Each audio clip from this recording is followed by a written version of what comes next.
William Henry Perkin was born on March 12, 1838, in London, England. As a boy, Perkins already promoted his earlier interests in the arts, science, photography, and engineering, but it was chance stumbling in upon a run-down yet functional laboratory in his late grandfather's home that solidified the young man's enthusiasm for chemistry. As a student at the City of London School, Perkins became immersed in the study of chemistry. His talents and devotion to the subject were perceived by his teacher, Thomas Hill, who encouraged him to attend a series of lectures given by the eminent scientist Michael Faraday at the Royal Institution, and those speeches fired the young chemist's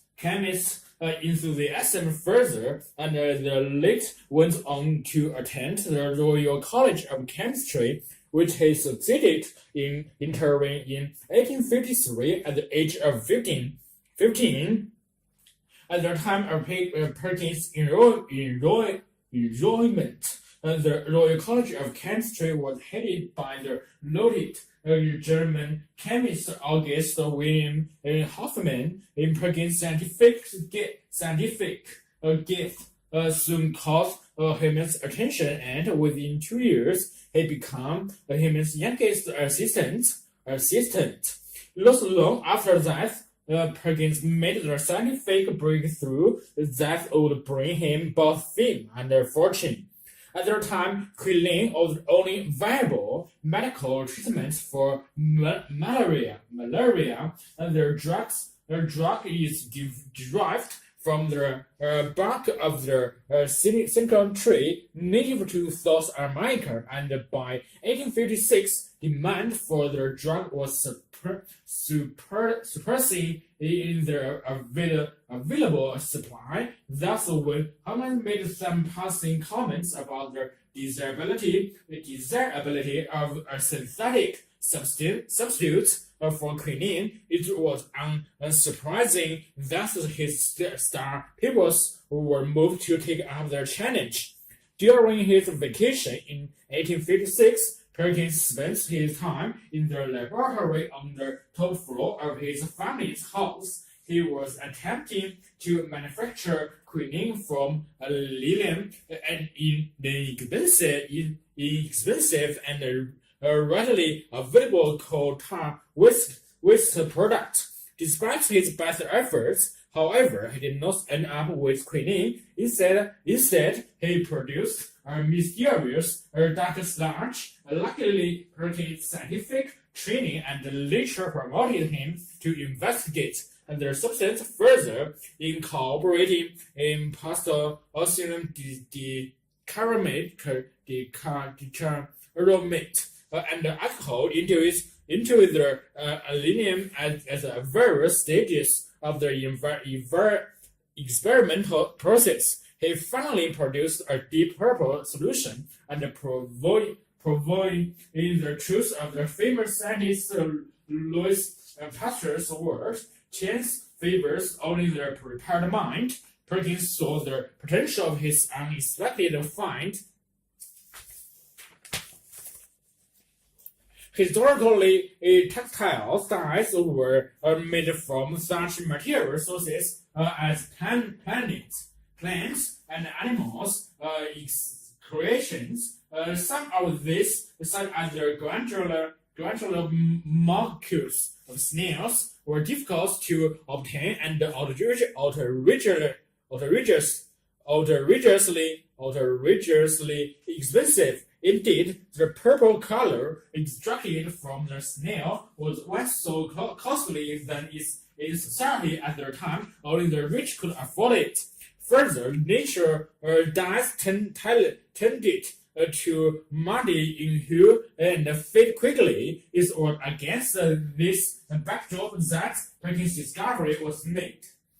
Perkins quickly grasped that his purple solution could be used to color fabric, thus making it the world's first synthetic dye. Realizing the importance of this breakthrough, he lost no time in patenting it. But perhaps the most fascinating of all Perkins' reaction to his find was his nearly instant revelation that the new dye had commercial possibilities. Perkins originally named his dye terrain purple, but it later became commonly known as marvin from the French for the plants used to make their color violet. He asked advice of Scottish dye workers owner Robert Holler, who assured him that manufacturing in their dye would be worth if their color remained fast. For example, would not fade and the cost was relatively low, so over the fierce objections of his mentor, Hoffman, he left college to give birth to modern chemical industry. With the help of his father and brother, Perkins set up a factory not far from London, utilizing the cheap and plentiful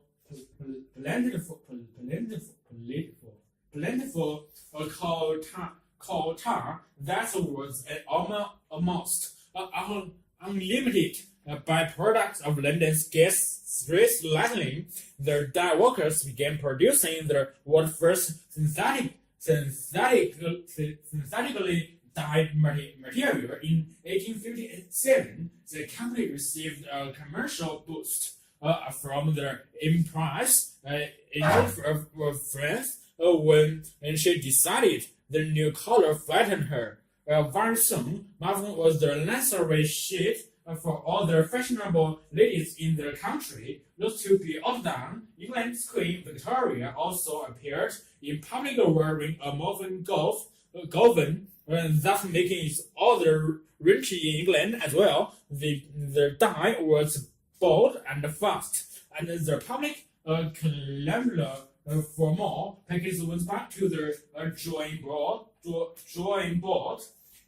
Although Perkins' fame was achieved and a fortune assured by his first discovery, the chemist continued his research. Among other dyes he developed and introduced were Allen Wright, 1859, and linen black, 1863, and in the late 1860s, Perkins green. It is written to note that Perkins' synthetic dye discoveries had outcomes far beyond merely decorative. The dyes also become vital to medical research in many ways. For instance, they were used to stain previously invisible microbes and bacteria, allowing researchers to identify such bacteria as tuberculosis, cholera, and anthrax. Artificial dyes continue to play a crucial role today, and in what would have been particularly pleasing into Perkins, the current use is the search for a vaccine against malaria.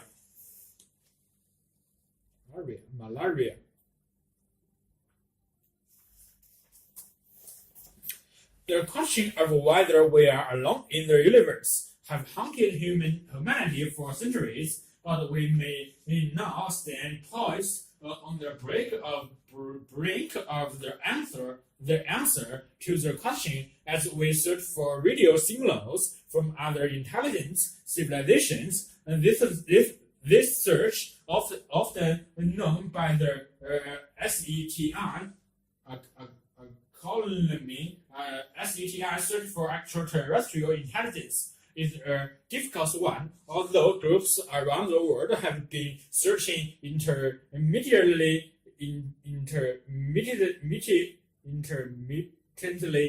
for 3 decades. It is only now that we have reached the level of technology where we can make a determined attempt to search all nearby stars for any sign of life.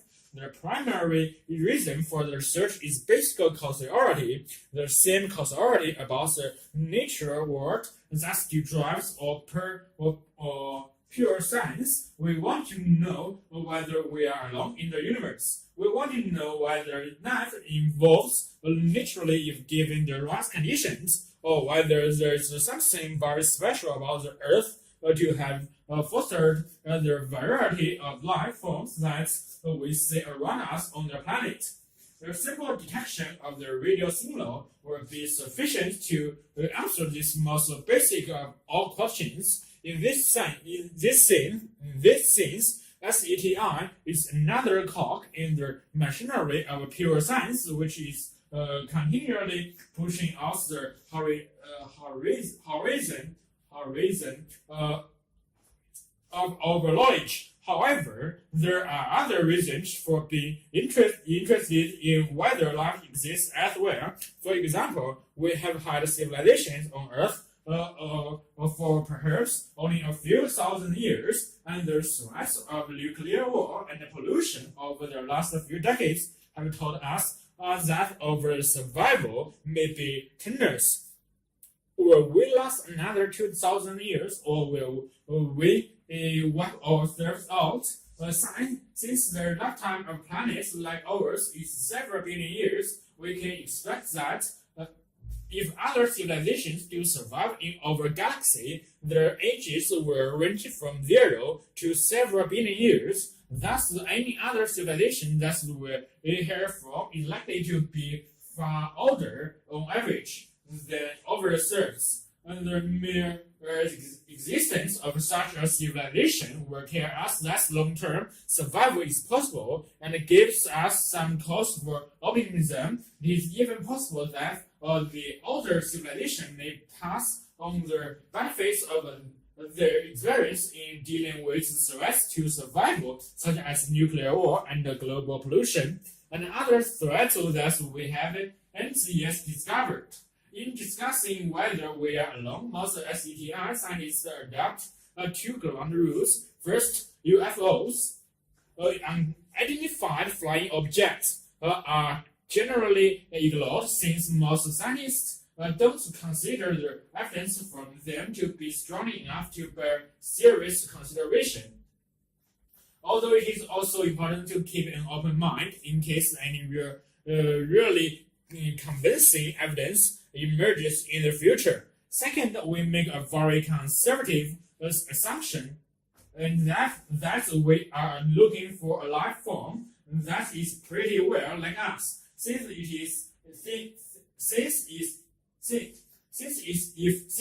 it differs radically from us, we may well not recognize it as a life form, quite apart from whether we are able to communicate with it. In other words, the life form we are looking for may well have two glowing heads and 7 fingers, but it nevertheless resemble us in that it should communicate with its fellows, be interested in the universe, live on a planet orbiting a star like our sun, or perhaps most restrictively have a chemistry like us based on carbon and water. Even when we make these assumptions, our understanding of other life forms is still severely limited. We do not even know, for example, how many stars have planets, and we certainly do not know how likely it is that life will arise literally given the right conditions. However, when we look at the 100 billion stars in our galaxies like Milky Way and 100 billion galaxies in the observable universe, it seems inconceivable that at least one of these planets does not have life form on it.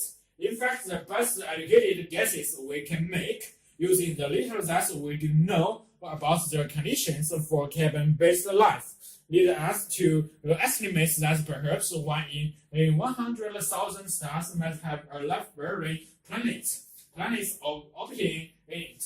That means that our nearest neighborhoods are perhaps 100 less years away, which is almost next door in astronomical terms. An alien civilization could choose many different ways of sending information across the galaxy, but many of these either require too much energy or else are severely tenuous were traversing in the vast distance across the galaxy. It turns out that for a given amount of transmitted power, radio waves in the frequency ranging 1000 to 3000 MHz travel the greatest distance. And so all searchers to this have concentrated on looking for radio waves in this frequency range. So far, there have been a number of searches by various groups around the world,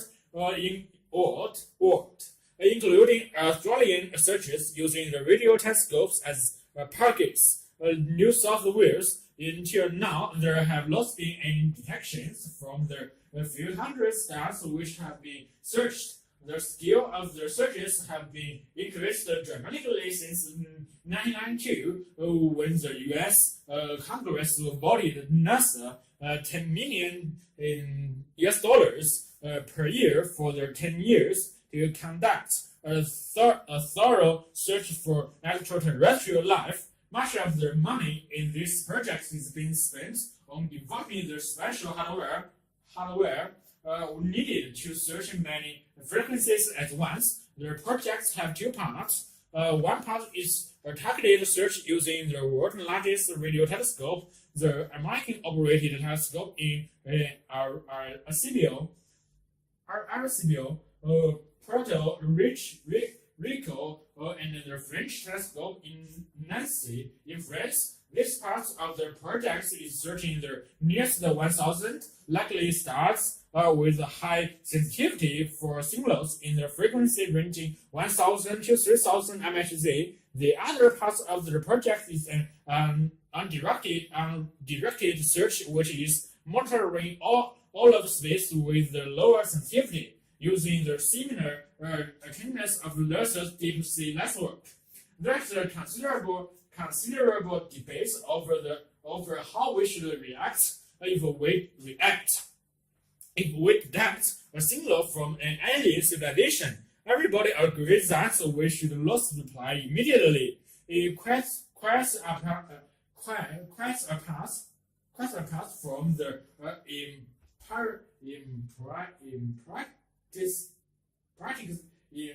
practically of sending a reply over such large distance as short notice. It raises honest ethical questions that would have to be addressed by the global community before any reply could be sent. Would the human race face the culture shock if faced with a superior and much older civilization? Luckily, there is no urgency about this. The stars being searched are hundreds of light years away, so it takes hundreds of years for their signal to reach us, and a further few hundred years for our reply to reach them. It is not important then if there's a delay of a few years or decades where the human race debates the question of whether to reply and perhaps carefully drops a reply.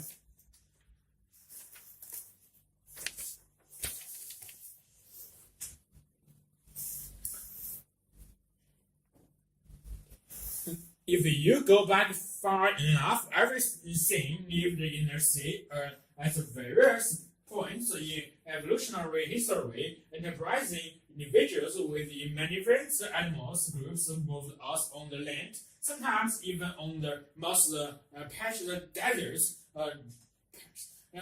taking their own private sea water with them in blood and cellular fluids. In addition to the reptiles, birds, mammals, and insects with which we see all around us. Other groups that have succeeded out of the water include scorpions, snails, crustaceans such as ulanas and lily crabs, millipedes and centipedals, spiders and various worms, and we mustn't forget the plants, with also whose prior invasion of the land, none of the other migrations could have happened. Moving from water to land involved a major redesign of every aspect of life, including breathing and reproduction. Nevertheless, a good number of thoroughgoing land animals later turned around, abandoned their hard-earned terrestrial retooling, and returned to the water again. Seals have only gone part way back. They show us what their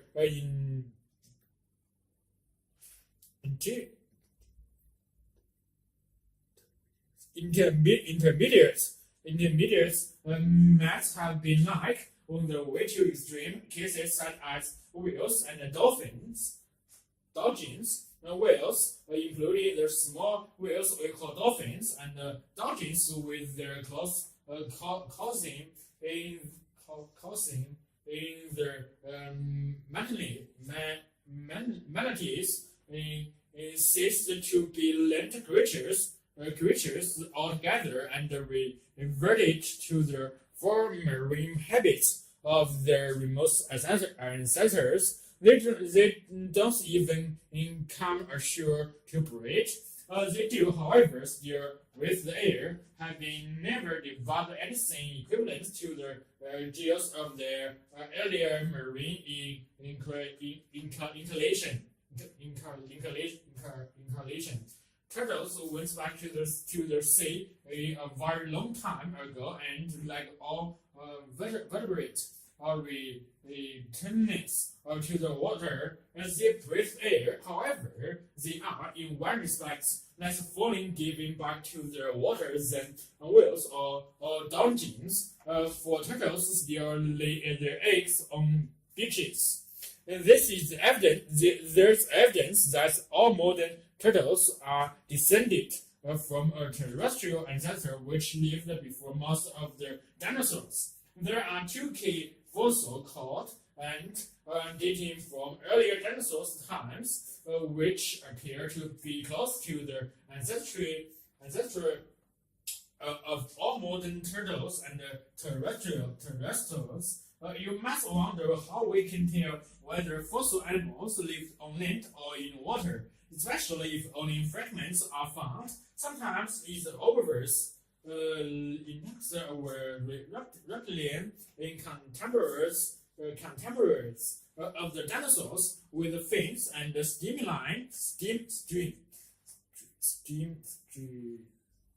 streamlined bodies. Their fossils look like dolphins, and they surely lived like dolphins in the water. With turtles, it is a little less obvious. One way to tell is by measuring the bones of their forelimbs. Walter Joyce and James Gauthler at Yale University obtained 3 measurements in this particular bones of 71 species of living turtles, and they used a kind of a triangular graph paper to plot the 3 measurements against one another. Other land turtle species formed a tight cluster of points in the upper part of the triangle. Other water turtles cluster in the lower part of the triangular graph. There was no overlap. Except when they added some species that spend time both in water and on land. Sure enough, this for species show up on the triangular graph approximately halfway between the wet cluster of sea turtles and the dry cluster of land turtles. The next step was to determine whether the fossils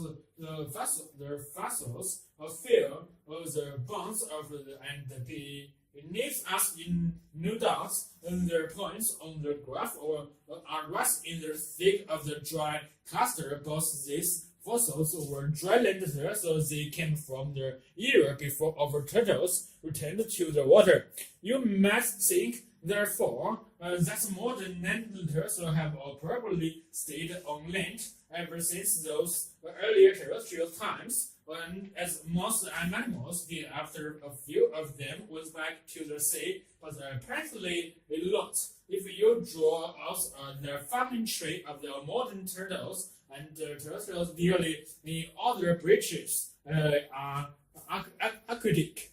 Today's land turtles constitute a single branch, deeply nested among branches considering aquatic turtles. This suggests that modern land turtles have lost state on land continuously since the time of rather their ancestors were among those who went back to the water, and they then emerged back onto the land in relatively more recent times. Turtles therefore represents a remarkable double return in common with all mammals, reptiles, and birds. Their most ancestors were marine fish, and before that various more or less worm-like creatures stretching back still in the sea to the primeval bacteria. Later ancestors lived on land and stayed there for a very large number of generations. Later ancestors still evolved back into the water and became sea turtles. And finally, they returned yet again into the land, some of which now live in the driest of deserts.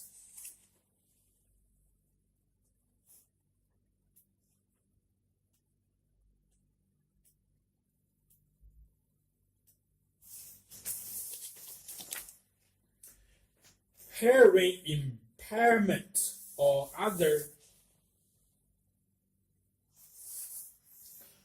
auditory function deficits in young children can have a major impact on the development of speech and communication, resulting in a detrimental effects on their ability to learn at school. This is likely to have major consequences for the individual and the population as a whole. The New Zealand Ministry of Health has found from research carried out over 2 decades that 6 to 10% of children in that country are affected by hearing loss. A preliminary study in New Zealand has shown that classroom noise presents a major concern for teachers and pupils. Modern teaching practices the organizations of desk in the classroom for classroom acoustics and mechanical means of ventilation, such as air conditioning units, or contributes to the number of children unable to comprehend the teacher's voice. Education researchers Lisson and Solly have also suggested that recent trends in learning often involve collaborative interaction of multiple minds and tools as much as individual processing of information. This all amounts to heightened activity and noise levels, which have the potential to be particularly serious for children experiencing auditory function deficits. Noise in classrooms can only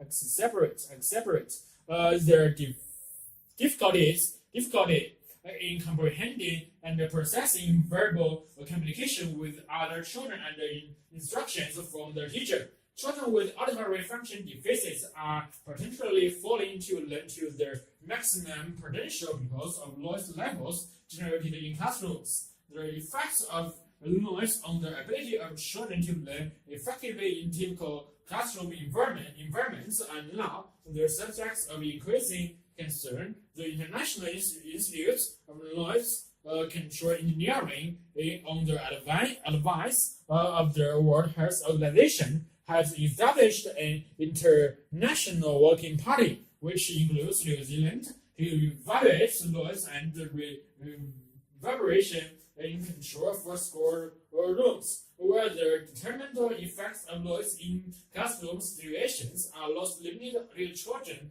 experiencing disabilities. Those with disabilities that affect the processing of speech and verbal communication could be extremely vulnerable. The auditory function deficits in question include hearing impairments, autistic spectrum disorders, and attention deficit disorder. Autism is considered a neurological and genetic lifelong disorder that causes discrepancy in the way information is processed. This disorder is characterized by interlinking problems with social imagination, social communication, and social interaction. According to Gen Z, this affects the ability to understand and relate in typical ways to people, understand events and objects in the environment, and understand or respond to sensory stimuli. Autism does not allow learning for thinking in the same ways as in children who are developing normally.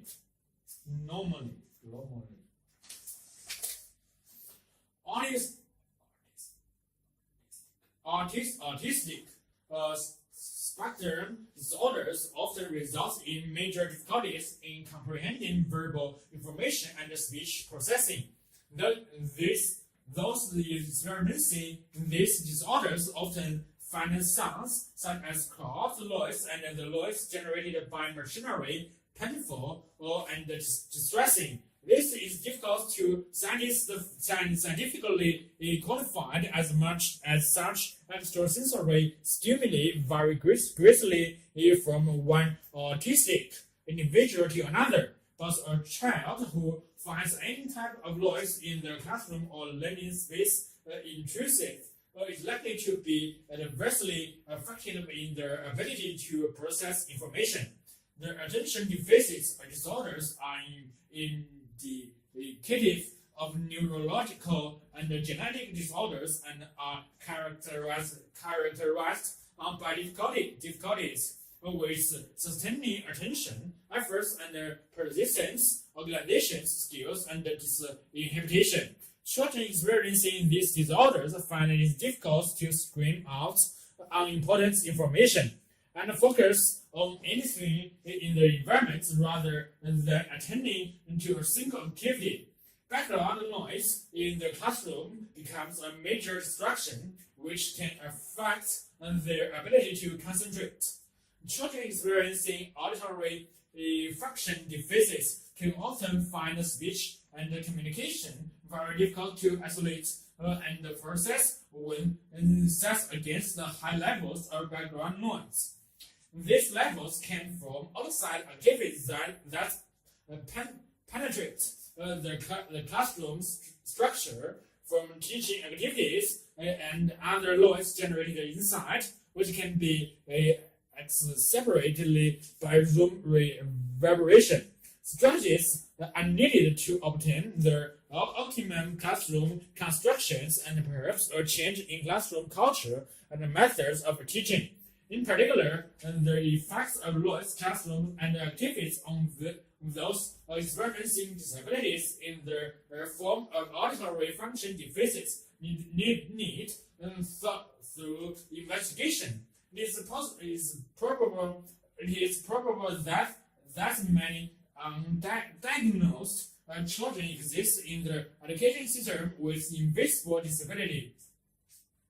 Their needs are less likely to be met than those of children with known disabilities. The New Zealand government had developed a New Zealand disability strategies and has embarked on a wide-ranging consultation process. The strategy recognizes that people experiencing disabilities face significant barriers in achieving a full quality of life in areas such as acute education, employment, and access to services. Objective 3 of the New Zealand Disability Strategy is to provide the best education for disabled people by improving education so that all children, youth learners and adult learners will have equal opportunities to learn and develop within their already existing local school for a successful education. The learning environment is vitally significant. So any effort to improve this is likely to be of great benefit to all children, but especially to those with auditory function disability. A number of countries are already in the process of formulating their own standards for the control and the reduction of classroom noise reduction.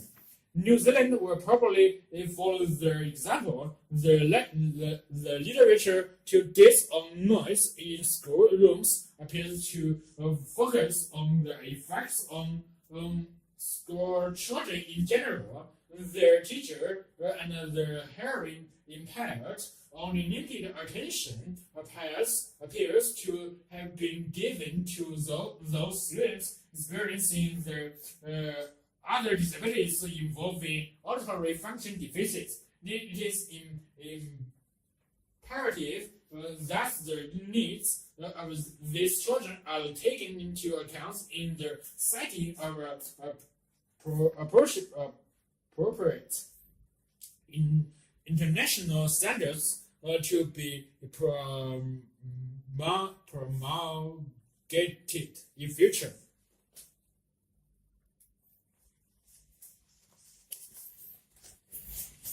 June 2004 saw the first passage known as the transit of the planets of Venus across the face of the Sun in 122 years. Transits have helped achieve overview of the whole universe, as Hertz, Cooper, and Neil Armstrong explain. On 8 June 2004, more than half of the population of the world were treated to a real astronomical event. For over 6 hours, the planet Venus steadily inched its way over the surface of the Sun. This transit of Venus was the first since 6 December 1882. On that occasion, the American astronomer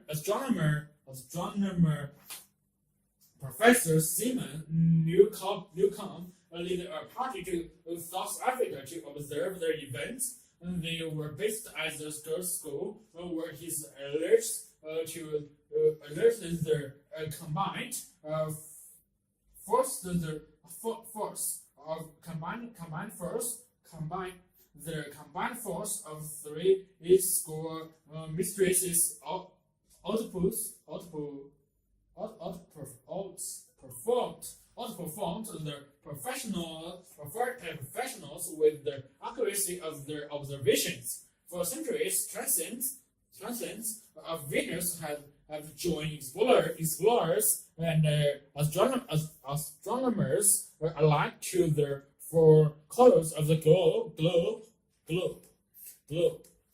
And you can put this all down to the extraordinary polymath Edmund Halley in November 1677. Halley observed a transit of the Mars planet Mercury from the desolate islands of St. Helena in the South Pacific. He realized that from different latitudes, the passage of the planets across the sun disk would appear to differ. By timing the transits from two widely separated locations, the teams of astronomers could calculate the parallax angle, the apparent difference in position of an astronomical body due to difference in the observer's position. Calculating this angle would allow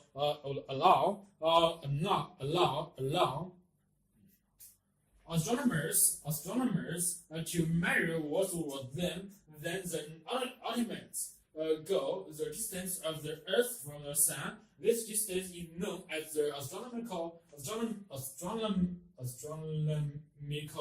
unit, or AU.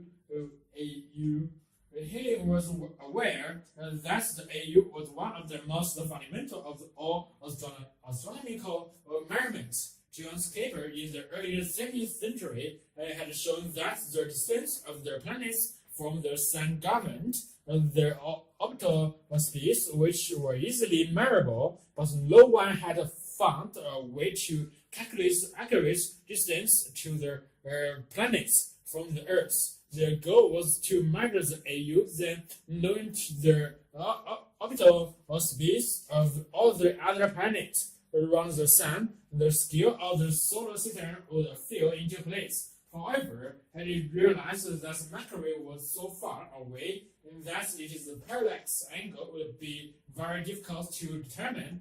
As Venus was closer to the Earth, its parallax angle would be larger, and Halley worked out that by using Venus, it would be possible to measure the Sun's distance to 1 part in 500. But there was a problem. Transits of Venus, unlike those of Mercury, are real or occurring in pairs roughly 8 years apart every 100 or so years. Nevertheless, he accurately predicted that Venus would cross the face of the Sun in both 1761 and 1769, though he didn't survive to see either. Inspired by his suggestion of a way to pin down the scale of the solar system, teams of British and French astronomers set out on expeditions to places as diverse as India and Siberia. But things wasn't heard by British and French being at all. The person who deserves the most sympathy is the French astronomer Guillaume Lejeune. He was thwarted by the fact that the British were beside his observation sites as volunteer in India, fleeing on the French warship across the Indian Ocean. Lejeune saw a wonderful transit, but the ship's pitching and rolling ruled out an attempt at making accurate observation. Undaunted, he remained south of the equator, keeping himself busy by studying the islands and Maxas before setting off to observe the next transits in the Philippines. Ironically, after traveling nearly 50,000 kilometers,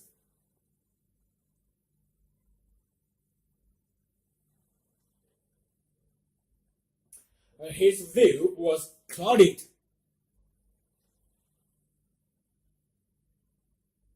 Clouded out at the last moment of very disparity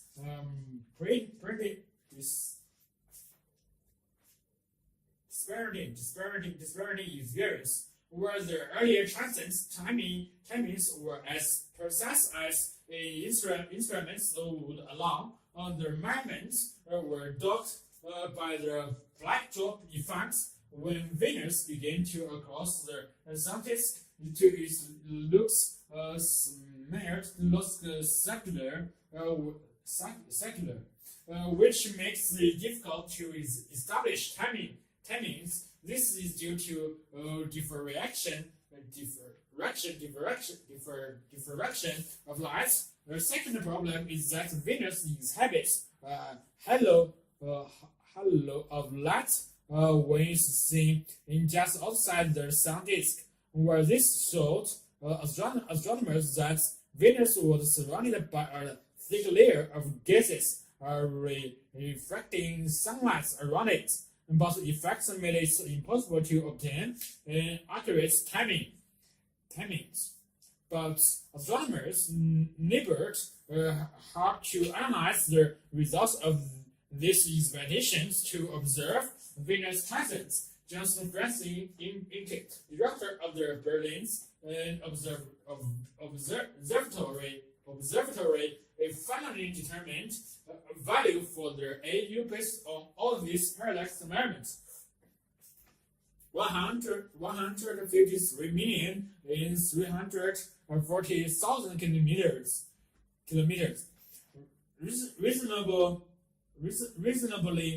Reasonably accurate for the time. That is quite close to today's value of 149,797,870 kilometers, determined by a radar which has now supervised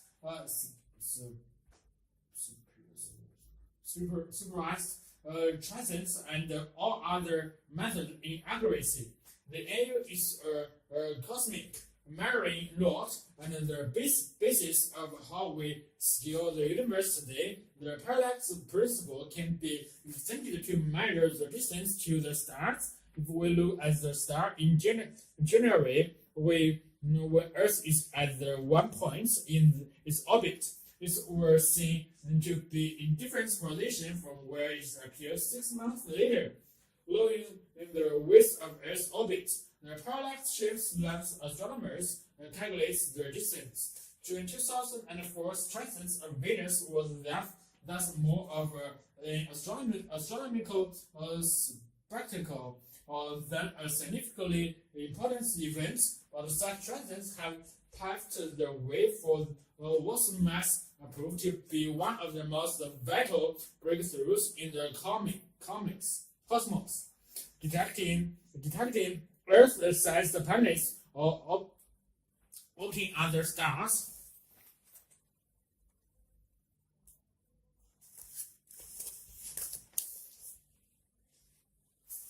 A neuroscientist reveals how to think differently. In the last decades, the revolution has occurred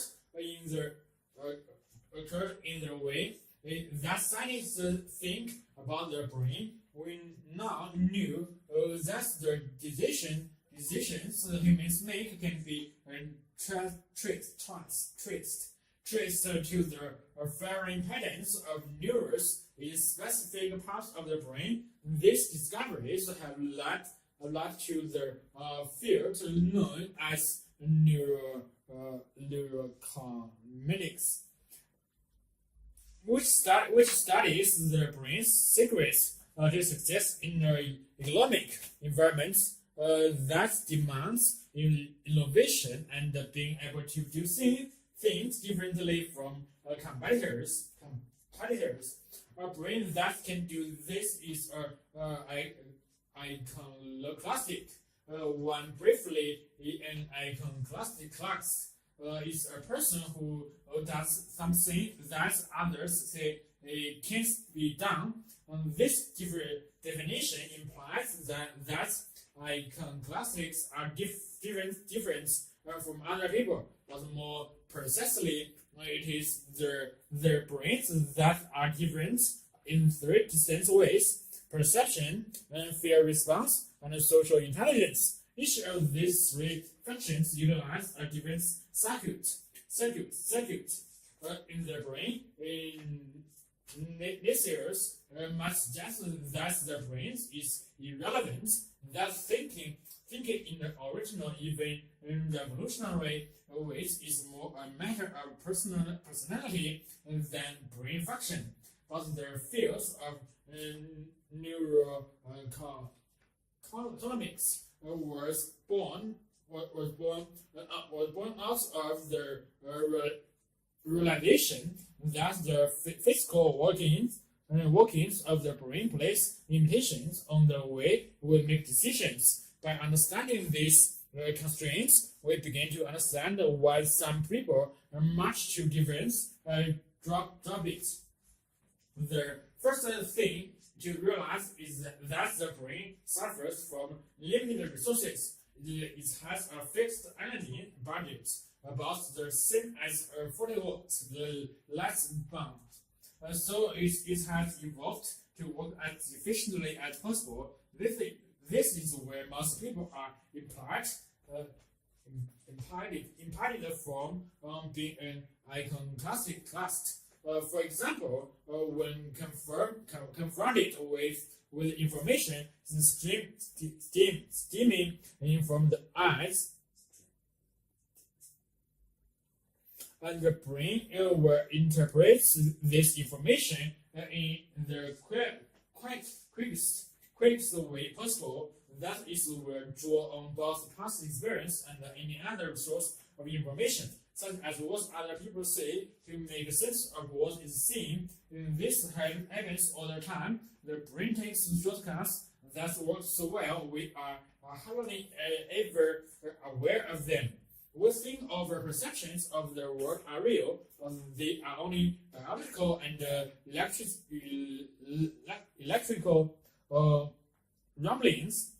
Perception is most simply a product of what your eyes or ears transmits into your brain, more than the physical reality of photons or sound waves. Perception is a product of the brain.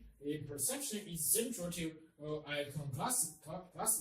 They things differently to other people. Their brains do not fall into efficiency pitfalls as much as the average person's brain. Iconoclasts, either because they were born that way or through learning, have found ways to work around the perceptual shortcuts that punish most people. Perception is not something that is hardwired into the brain. It is a learned process, which is both a course and opportunity for change. The brain faces the fundamental problem on interpreting physical stimuli from the sense. Everything in the brain sees, hears, or touches has multiple interpretations. And the one that is ultimately chosen is simply the brain's best theory. In technical terms, these conjectures have their basis in the statistical likelihood of one interpretation of another, and and are heavily influenced by past experience and importantly, for potential or class what other people say. The best way to see things differently to other people is to bombard their brain with things it has never encountered before. Novelty releases their perceptual process from their chains of past experience and forces their brain to make new judgments. Successful iconoclasts have an extraordinary willingness to be exposed to what is fresh and different. Observation of iconoclasts shows that they embrace the novelty while most people avoid things that are different. The problem with novelty, however, is that it tends to trigger their brain's fear system. Fear is a major impediment to thinking like an iconoclast and stops the average person in his tracks. There are many types of fear, but the two that inhabit iconoclastic thinking and the people generally find difficult to deal with are fear of uncertainty and the fear of public ridicule. This may seem like trivial habits, but the fear of public speaking, which everyone must do from time to time, afflicts 1/3 of the population. This makes it too common to be considered a mental disorder. It is simply a common variant of human nature, one which iconoclasticness inhibits their reactions. Finally, to be successful iconoclast, individuals must sell their ideas to other people. This is where social intelligence comes in. And social intelligence is the ability to understand and manage people in a business setting. In the last decade, there has been an explosion of knowledge about the social brain and how the brain works when groups coordinate decision making. Neuroscience has revealed which brain circuits are responsible for functions like understanding what other people think, empathy, fairness, and social identity. These brain regions play key roles in whether people convince others of their ideas. Perception is important in social cognition too. The perception of someone's enthusiasm or reputation can make or break a deal. Understanding how perception becomes intertwined with social decision making shows why successful iconoclasts are so real. Iconoclastics creates new opportunities in every area, from artistic expression to technology to business. The supply, creativity, and innovation are not easily accomplished by communities' rules aren't important to them. And class will face alienation and failure, but can also be a major asset to any organization. It is crucial for success in any field to understand how their iconoclastic mind works.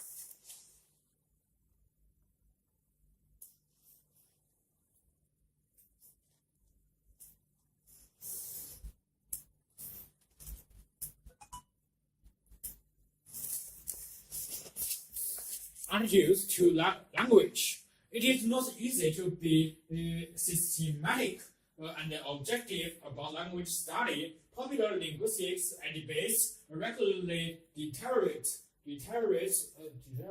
into inversive and polemic Language belongs to everyone, so most people feel they have a right to hold an opinion about it.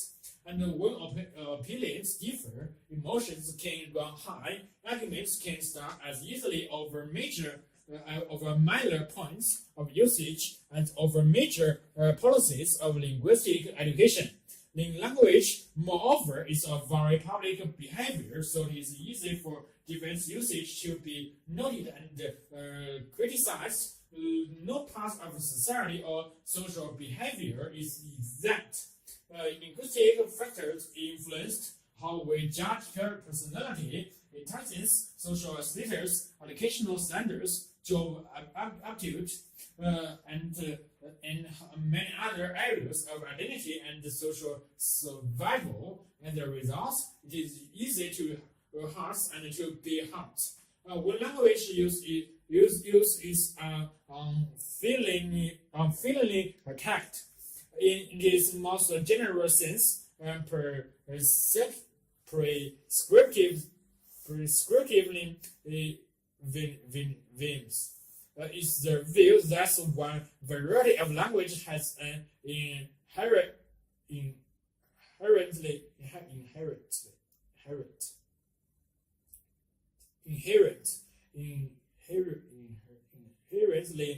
higher value than others, and that this ought to be imposed on the whole of the speech community.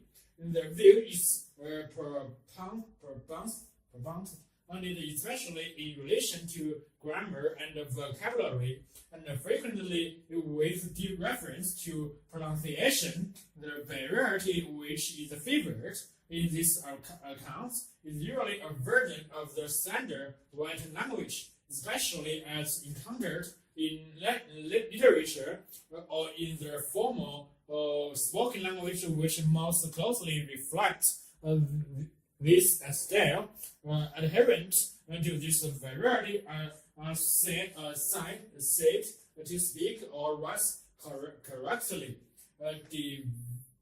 Deviations from it are said to be incorrect.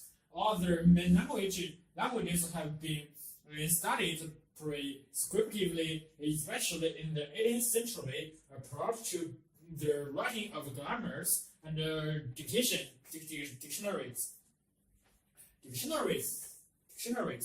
The aims of these earlier grammarians were threefold. They wanted to codify the principle of their languages, to show that there were a system release the apparent chaos of usage, and they wanted means of settling and disputes over usage, and they wanted to point out what they felt to be common errors in order to improve the language. The authoritarian nature of the approach is best characterized by its reliance on rules of grammar. Some usages are prescribed to be learned and followed accurately.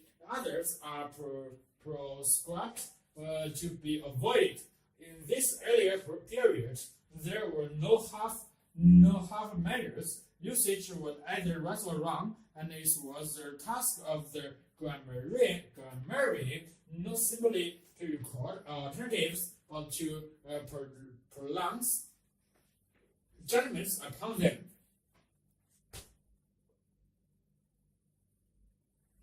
These attitudes are still with us, and the motivates a widespread concern that linguistic standards should be maintained.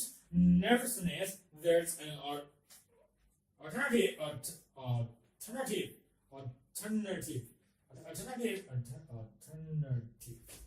points of view that is concerned less with standards than with the facts of linguistic usage. This approach is summarized in the statements that it is the task of the grammarian to describe those prescribed. To record the facts of linguistic diversity and not to attempt to impossible task of evaluating language variation or halting language change. In the second half of the 18th century, we already find advocates of this view, such as Joseph Priestley, whose rudiments of English grammar, 1761, insists that the custom of speaking is the original and only just standard of any language. Linguistic issues, it is argued, cannot be solved by logical and legislation.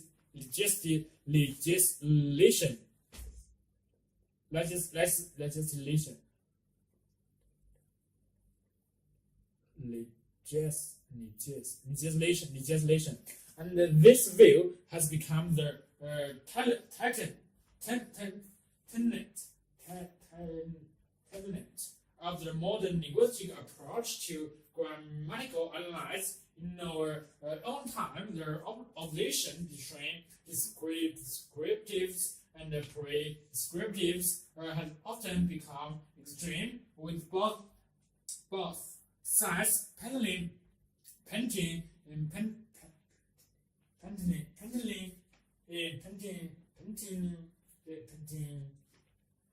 unreal pictures of the other descriptive grammarians have been presented as people who do not care about standards because of the way they see all forms of usage as equally valid. Prescriptive grammarians have been presented as blind adherents to a historical tradition. The opposition has even been presented in political terms or radical liberalism versus conservatism.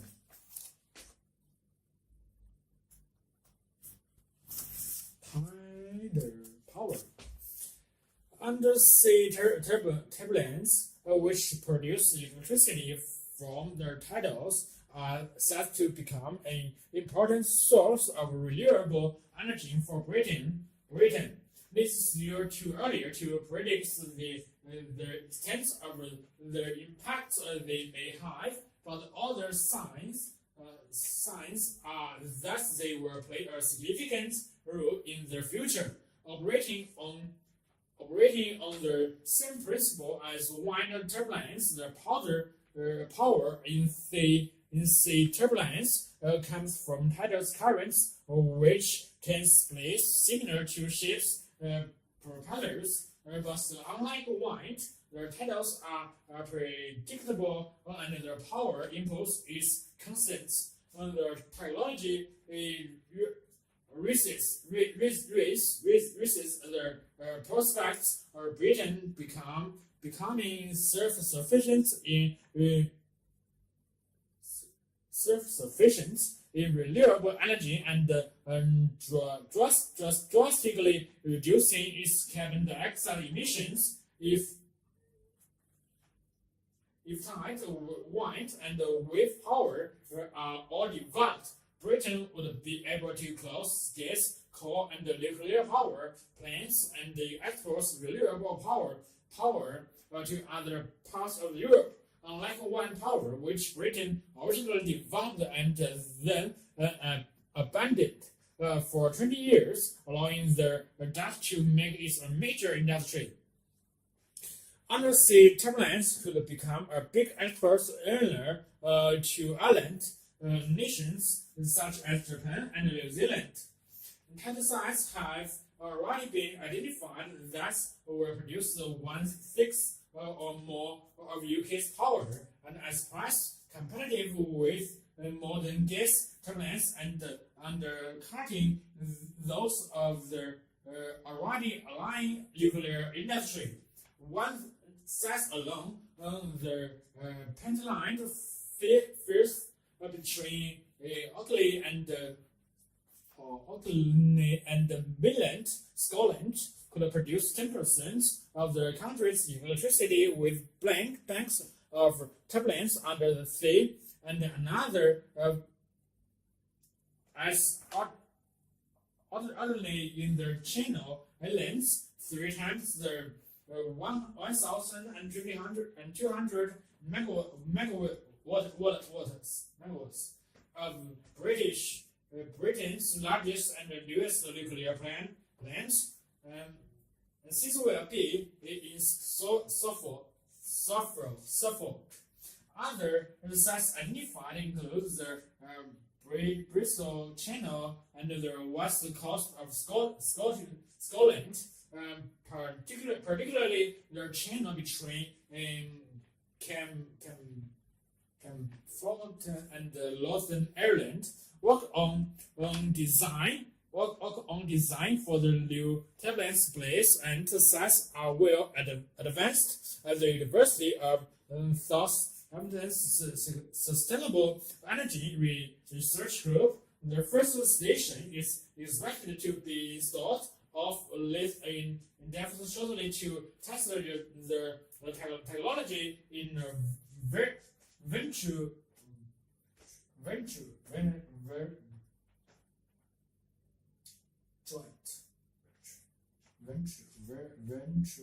jointly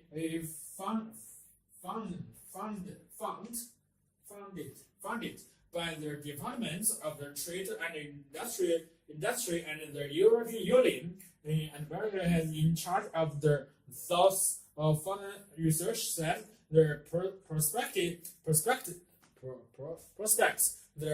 prospects for energy from tidal currents are far better than from wind because the flows of water are predictable and constant. The technology for dealing with the hostile saline environments under the sea has been developed in the North Sea oil industry and much.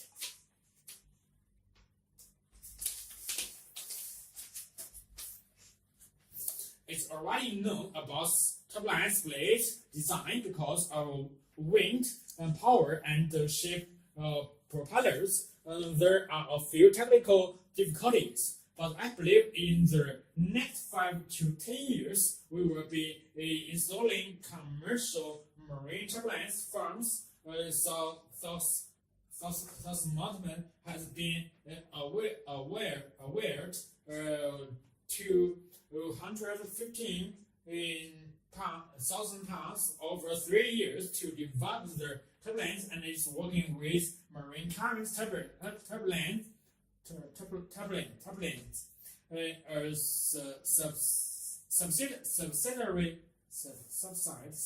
subsidiary of IT Power on the newest projects. Eagle Research has identified 106 potential sites for tidal power, 8% around the coast of Britain. The best sites are between islands or around heavily identified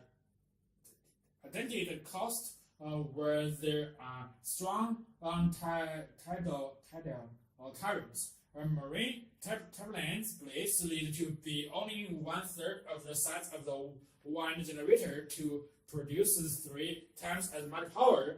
The blades will be about 20 meters in diameter. So around 30 meters of water is required. Unlike wind power, there are unlikely to be environmental objection. Fish and other creatures are thus unlikely to be at risk from the relatively slow turning blades. Each turbine will be mounted on the tower, which will connect to the national power supply grid via underwater cables. The towers will stick out of the water and be lit to own ships or to own shipping, and also be designed to be lifted out of the water for maintenance and to clean sewage from their blades. Dr. Page has done most of the work on the sites where there are powerful currents. The single undersea turbulence farm would produce far more power than needed for their channel islands, and most would be fed into the French grid and be imported into Britain via their cable under their channel. One technical difficulty is cavitation, where low pressure behind a tunneling plate causes air bubbles. This can cause vibration and damage the blades of the turbines. And Dr. Hedge said we have to test a number of blades types to avoid this happening, or at least make sure it does not damage the turbines or reduce performance. Another slight concern is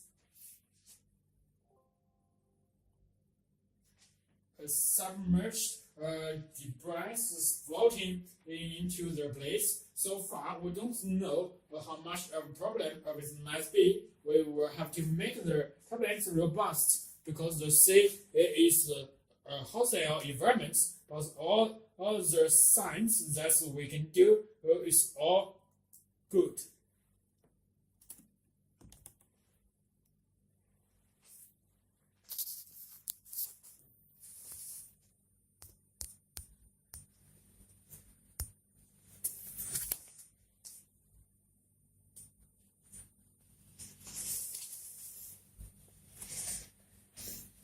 Information theory is a big idea. Information theory lies at the heart of everything from DVD players and the genetic code of the DNA and to the physics of the universe and is most fundamental. It has been central to the development of the science of communication, which enables data to be sent electronically and has therefore had a major impact on our lives. In April 2002, events took place which demonstrated one of the many applications of information theory. The space probe Voyager 1, launched in 1937, had sent back spectacular images of Jupiter and Saturn, and then sought out the solar system on the one-way mission to the stars. After 25 years of exposure to the freezing temperatures of the deep space, the probe was beginning to show its age. Sensors and circuits were on the brink of falling, and NASA experts realized that they had to do something or lose contact with their probe forever. Their solution was to get a message to Voyager 1 and to instruct it to use spares to change their falling parts with their probe 12 billion kilometers from Earth. This was an easy task. By means of a radio dish belonging to NASA's Deep Space Network, the message was sent out into the depths of space. Even traveling at the speed of light, it took over 11 hours to reach its target, far beyond the orbit of Pluto. Yes, incredibly, the little probe managed to hear the faint call from its home planet and successfully made the switch over. It was the longest distance repair job in history and a triumph for the NASA engineers, but it's also highlighted the astonishing power of the hieroglyphs developed by American communications engineer Claudio Salon, who had died just a year earlier, born in 1916 in Pascal. Matching Simon showed an earlier talents for math and for building gauges, and made breakthroughs in the foundation of computer technology when still a student. Whereas Bell Laboratories, Simmons developed information theory about the silent and the resulting gland. In the 1940s, he single-handed created an entire science of communication, which has since validated its ways into a host of applications, from DVDs to satellite communications to barcodes, and an area, in short, where data has to be conveyed rapidly yet accurately. This is all seems last years away from the down-to-earth use Sims originally had for his work, which began when he was 22 years old. Graduate engineering students at the prestigious Massachusetts Institute of Technology in 1939. He set out with an apparently simple aim to pin down the precise meaning of the concept of information. The most basic form of information, Shannon argued, is whether something is true or false, or which can be captured in the binary unit or bit of the form 1 or 0. Having identified these fundamental units, Shannon says about defining otherwise vague ideas about information and how to transmit it from place to place. In the process, he discovered something surprising: it is always possible to guaranteeing information will get through a random interference noise in text. Noise usually means unwanted sounds which interfere with genuine information. Information theory generalized this idea via theorems that capture the efforts of noise with mathematical precision. In particular, Sims showed that noise sets a limit on the rate at which information can pass along communication channels while remaining error-free. This rate depends on the relative strength of this signal and noise traveling down to communication channel, and on its capacity, its bandwidth. The resulting limit, given its units of bits per second, is the absolute maximum rate of error-free communication given signal strength and noise level. The trick Simon showed is to find ways of packaging up coding information to cope with the ravages of noise, while staying with the information carrying capacity and bandwidth of the communication system being used. Over the years, scientists have devised many such coding methods, and they have proved crucial in many technology fields. And the Voyager spacecraft transmitted data using codes which added 1 extra bit for every single bit of information.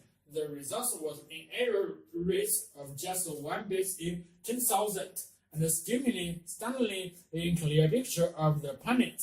But other codes have become part of everyday life, such as the universal product code or barcode, which use a simple error detecting system that ensures supermarket checkouts users can rate their price even on, say, a crumbled bag of grapes.